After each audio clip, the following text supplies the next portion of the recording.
আমি আমার প্রেমিকের হাত ধরে পালিয়ে যাই। আমার প্রাক্তন স্বামী এসব সহ্য করতে না পেরে সুইসাইড করতে যায়। বিয়েটা নিজের পছন্দের মানুষের সাথে হলো, একটা সময় পরে এসে বুঝলাম এই সংসারটা করা আমার পক্ষে আসলে কোনোভাবেই সম্ভব না। আর সেই মুহূর্তে আমার প্রেমিকের সাথে চলে যাওয়াটাই আমি ভালো মনে করলাম। আমার স্বামীর সাথে পরিচয় ছিল তার এক বন্ধুর মাধ্যমে। 4 বছর সম্পর্ক ছিল আমাদের। এরপর পরিবারের সম্মতিতেই আমরা বিয়ে করি। বিয়ের পর প্রথম কিছুদিন খুব ভালোভাবে গেলেও একটা সময় পরে আসলে আমার বিরক্ত লাগা শুরু হলো। আমার কাছে তখন এটাই মনে হতো যে এই মানুষটা সেই মানুষটা না যাকে আমি 4 বছর ধরে চিনতাম। আসলে বিয়ের পরের মানুষটা আর বিয়ের আগে যখন প্রেম করতাম সেই মানুষটা কখনোই যে এক হবে না, এটাই আমি বুঝতে পারিনি। এই 1 বছরের সংসার জীবনে আমি শ্বশুরবাড়িতে যাওয়া আসার মাঝেই ছিলাম, কিন্তু এবার আমার কলেজের পরীক্ষা থাকার কারণে আমি বেশ অনেক দিনের জন্য বাবার বাড়িতে আসি। আর আমার স্বামী আমাকে তখন আর না করেনি। আমি আমার বাবার বাড়িতে থাকাকালীন সময় মোবাইলে একটা ছেলে আমাকে খুবই বিরক্ত করা শুরু করে। একটা সময় আমিও ছেলেটার সাথে কথা বলা শুরু করি এবং একটা সময় পরে ছেলেটার প্রতি আমিও দুর্বল হয়ে পড়ি। বলে রাখা ভালো, যখন শ্বশুরবাড়িতে ছিলাম সামান্য বিষয়ে ঝামেলা হলেই শাশুড়ি বকা দিতেন, আর আমার স্বামী এগুলোতে প্রতিবাদ না করে আমাকেই বলতেন মানিয়ে নিতে।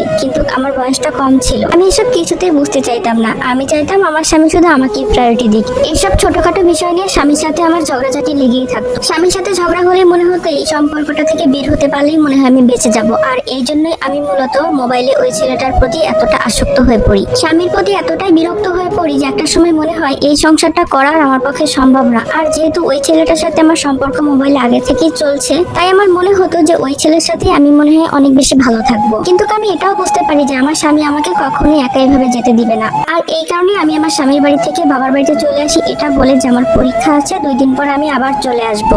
বাবার বাড়িতে চলে আসার ঠিক 7 দিন পর আমি আমার স্বামীকে ডিভোর্স লেটার পাঠিয়ে দিই এবং বাবার বাড়ি থেকে আমার প্রেমিকের হাত ধরে চলে যাই। আর এইভাবেই আমি আমার প্রেমিকের হাত ধরে পালিয়ে যাই। আমার প্রাক্তন স্বামী এসব সহ্য করতে না পেরে সুইসাইড করতে যায়। আমার প্রাক্তন শাশুড়ি তার ছেলেকে প্রায় প্রতিদিনই ওষুধ খাইয়ে রাখতেন যেন তার ছেলে সুইসাইড না করতে পারে। 18 দিন পর আমার খোঁজ বের করে তারা।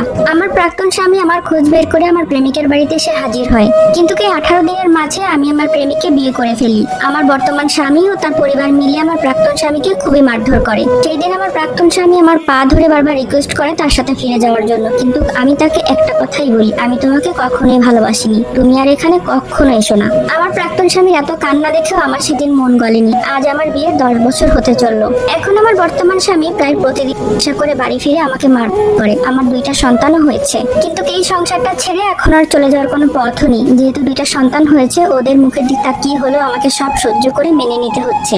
আর আমার প্রাক্তন স্বামী বর্তমানে শুনেছি ভালোই আছে, বিয়ে করে নতুন বউ নিয়ে সুখী আছে। তাই মেয়েদেরকে একটা কথাই বলতে চাই, বিয়ের পরে যদি সামান্য মনোমালিন্য ঝগড়া হয়েও থাকে সেটাকে মানিয়ে নেওয়ার চেষ্টা করাটাই বুদ্ধিমানের কাজ। কপালে যদি সুখ লেখা না থাকে তাহলে 10 জায়গায় বিয়ে হলেও সে কখনোই সুখী হবে না। এই গল্পটা কোনোভাবেই আমার জীবনের সাথে জড়িত নয়। একজন ভাই আমাকে ইনবক্সে গল্পটা দিয়ে রিকোয়েস্ট করেছিলেন গল্পটা আমার পেজে পাবলিশ করার জন্য। এই গল্পটা ওই ভাইয়েরই জীবনের সাথে ঘটে যাওয়া একটা ঘটনা।